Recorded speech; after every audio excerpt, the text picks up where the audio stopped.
சாலை பணிகள் நடைபெற்று வருவதன் காரணமாக தாம்பரம் ஜிஎஸ்டி சாலையில் போக்குவரத்து நெரிசல் ஏற்பட்டுள்ளது. விவரங்களை நம்முடைய செய்தியாளர் வசந்தன் வழங்கிட கேட்கலாம். வசந்தன், வணக்கம். இது பற்றிய கூடுதல் விவரங்களை பதிவு பண்ணலாம். வணக்கம். வண்டலூர் தாம்பரம் ஜிஎஸ்டி சாலையில் தற்சமயம் கடும் போக்குவரத்து நெரிசலானது ஏற்பட்டுள்ளது.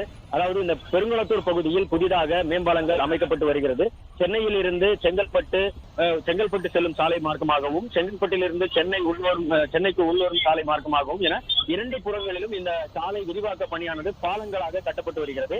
அது மட்டுமின்றி பெருங்குளத்தூரில் இருந்து பிரிந்து செல்லும் சாலைகளும் மேம்பாலம் இறுதிக்கட்ட பணிகளை அடைந்து சாலைகள் அமைக்கும் பணியானது தற்சமயம் நடைபெற்று வருகிறது. இதன் காரணமாக சென்னைக்கு உள் வரும் வாகனங்கள் அனைத்தும் கடும் போக்குவரத்து நெரிசலில் சிக்கி தவித்து பயணித்து வருகிறது. அதாவது இந்த ஒரு செங்கல்பட்டிலிருந்து சென்னை மார்க்கமான ஒரு புற மேம்பாலமானது திறக்கப்பட்ட பொழுதிலும் இரும்பையூர் சிக்னலில் பொதுமக்கள் மற்றும் இருசக்கர வாகனங்கள் கடந்து செல்வதற்காக, அதாவது கிராஸ் செய்வதற்காக சாலை பணிகளானது முடிவுறாத நிலையில் இந்த புதிய சாலைகள் அமைக்கும் பணியும் சாலை விரிவாக்க பணியும் ஒரே நேரத்தில் நடைபெற்று வருவதால் கடும் போக்குவரத்து நெரிசலானது ஏற்பட்டுள்ளது. செங்கல்பட்டு மார்க்கத்தில் இருந்து பூந்தமல்லி வழியாக செல்லும் சாலைகளிலும், செங்கல்பட்டு மார்க்கத்தில் இருந்து சென்னை தாம்பரம் புறப்பேட்டை வரும் சாலை என அனைத்து சாலைகளிலும் வாகனங்கள் நீண்ட நேரமாக காற்று மெதுவாகவே நகர்ந்து செல்லும் நிலை ஏற்பட்டுள்ளது. இதன் காரணமாக கடந்த ஒரு மணி நேரத்திற்கு மேலாக இந்த போக்குவரத்து நெரிசலானது ஏற்பட்டுள்ளது.